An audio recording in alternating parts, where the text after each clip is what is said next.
So we got our patch welded in. The front edge is welded solid all the way around, so was the back. We're probably about 80-90% welded across the top.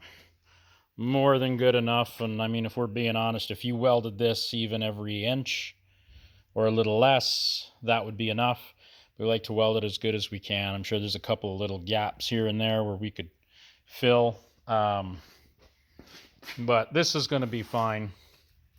So what I did, if you look at the scuff marks up here, and you can see how I went crisscross, and I just used a Durablock real quick. And the idea there, we just wanted to find, we basically ran it this way. And as you can see, there's a little bit of a crevice there, so we don't even have to knock it down. That gives us just enough room to get our filler in. Let me get you a better straight edge over here. Give me a second, don't want to make you dizzy. If you look here, you can see we're in. And I mean, that can round off a bit, so that'll be just fine. Now, if you see the line here, the box never altered here. Here we had a little warp that happened. You see the little weld mark? I actually welded a tab on there. And then I welded the second side a little hot, and we pulled it out. And we tapped down our high spot up here, which we found just like the way we found this. So you can see where our high spot is. Now we sanded past that to rough it up. We used probably 36 or something on a Roloc. Then we went over the whole thing with 80. Now as you can see, we took a lot of the E-coat off. Now if you've got a cheap fender, 80 grit will strip that off super fast. But if you got to sand forever to get through it, and it's clean underneath, you don't have to take all this off. I know there's a lot of controversy about that, but if it's hard to get off, it's on there. We're cut through most of it, even where we didn't. And honestly, I might go to 180 now and sand it again. That should pretty much finish the rest of it off. But you can see down here, we have our high spot. There's a little bit of a sink here. Let's have a look with a straight edge. So you can see there's that little bit of a gap. It's hard to see. Let's see if we can throw a light under it maybe.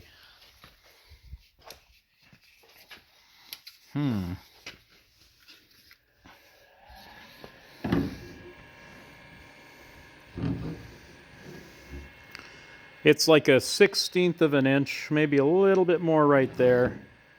You can kind of see how it goes. Well, here it's hard to tell because we've got a big curve here. But if you have a long enough straight edge, you want to use two hands here ideally, so I'll put my knee up here. Because we want to follow that curve. And you can see there's a gap there as well.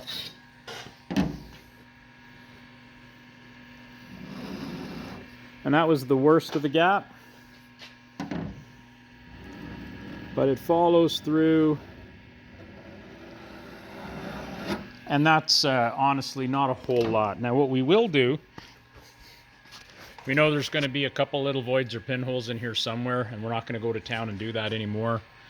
We're going to squeeze a little bit of fiberglass reinforced filler in here, and we'll probably come up to about here with it. So that'll stick in there really well, and what we'll do is we'll put it really tight, because that'll go in and it's basically waterproof, which is what we want. And we'll add a little bit, not too much, we're going to add a little bit of resin to it. Now what that'll do is it'll make it real sticky, but you got to remember it makes it hard. This is a little bit flexible, so we don't want it so hard that if something hits it and puts a little ding in it, we don't want to, if you put a lot of filler, you can get it to crack. So we're going to put a strip in here. We're going to put it real tight. And not too much resin, just enough that it's to make it more sticky, but not so much that it hardens rock hard. And then what we'll do is we'll come up past where we ground, up into where it's sanded, and we're going to literally flood this out with a tight coat followed by a skim coat of filler. And then we're going to block this. And we're going to block all the way back to about here. So the whole thing is going to block out straight. We're going to stop filling about middle of the way here, right across. And the reason why, well, that's the only spot where we need a little bit. It's going to be thin, and I mean, it'll pretty much last. This repair is going to last longer than the rest of this truck. And even though this truck looks really, really good, and it is, it's in really good shape, super high mileage, extremely well oiled underneath. This is a winter truck, and it's run and worked. I believe there's 350 or 360,000 kilometers on this truck. Well, probably like 250,000 American roughly. You can do the math or look it up, but it's well looked after, and that actually it drives like it's always driven. This thing drives super nice. But we repainted this 2-3 years ago, and there was just a little lip under here that was repaired, had another shop, and they used a glue and it was letting go. We took it off, stripped it, and put the piece right back on and welded it in, and it rotted above it. So we had to cut all that junk out, and it is what it is. So not a big deal. We probably should have went ahead and did this at the time, but it is what it is. The nice thing with these modern trucks, they're base coat, clear coat. So you can repair them and fix them and work with them. You can do blends and then clear coat the whole panel, and basically you can repair a panel at a time if you have to. It just gives you the ability of maintenance. Now, why didn't I use the whole panel? So the whole panel, here's the mate to it here. It's a pretty big panel, so we'll talk about that. Now, the rule of thumb years ago was that you'd only fix what you needed to. You fix this much, and if it rusts up here, 10 years later, 5 years later, whatever it is, the next guy can use a bigger piece and a bigger piece. Where if you max it out right away and weld it, you can never go past that without changing the whole side. So that was old school rules a long time ago. But the way I look at it, we have an inner wheelhouse in here. It was a little crusty. You saw it earlier. We threw some paint on it. But, you know, we're also going to shoot a bunch of oil in with the tail light out. We're going to soak all the back side of this when we're done. And this thing's always going to be oiled after that by the owner. What was I going to say? So yeah, we don't want to come way up into here and then do body work further up. You only want to repair what's bad, but also we wanted to go, the piece below this is about that big. We wanted to come up high above it. So any dirt that piles in here isn't right on our seam.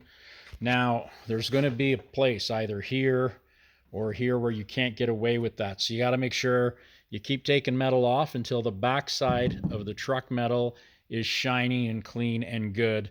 So this has the best chance. Now we're going to try to jam some stuff up in there, and we're going to put a rust check primer in on the inside from underneath. And we're going to do that there as well. And again, we're going to oil the hell out of this. And really, that's why we want these edges solid welded. Even though you could probably just tack them on every inch, the repair would be okay. But if you get anything in between, now when you do a lap weld, if you can get a flange tool in, that's great. You get about 3/8 of an inch overlap. But the way we did it, we don't even have a 1/4 inch under here. It's like between 1/8 and 1/4 at best. And when you weld it, it'll kind of open if you were to see inside. Now, the nice thing with that is it's not so big that water's going to creep up in there. It'll open and it'll stay pretty dry, which is going to make it last longer. The oil can get in there and do what it does. But that's been my experience. This has worked for me. Anytime I do less than this or cheat in any way, it ain't going to work, you know, because we've all done that on work trucks, or not necessarily like a customer's truck, but your own truck, like a bush truck or something like that. Or when you were younger, you know, the $500 junker, you'd fix it up to get you down the road. And if it bubbles in a year, you kind of don't care. The car will be done anyway. But in this case, in my experience, this has been the bare minimum of a wheel arch repair that'll work long term for me. So that's what we're going for, and we're not going for a gazillion dollars on this truck. We're just fixing what we got to fix. We'll come back and show you what that looks like once it's primed, or maybe filled.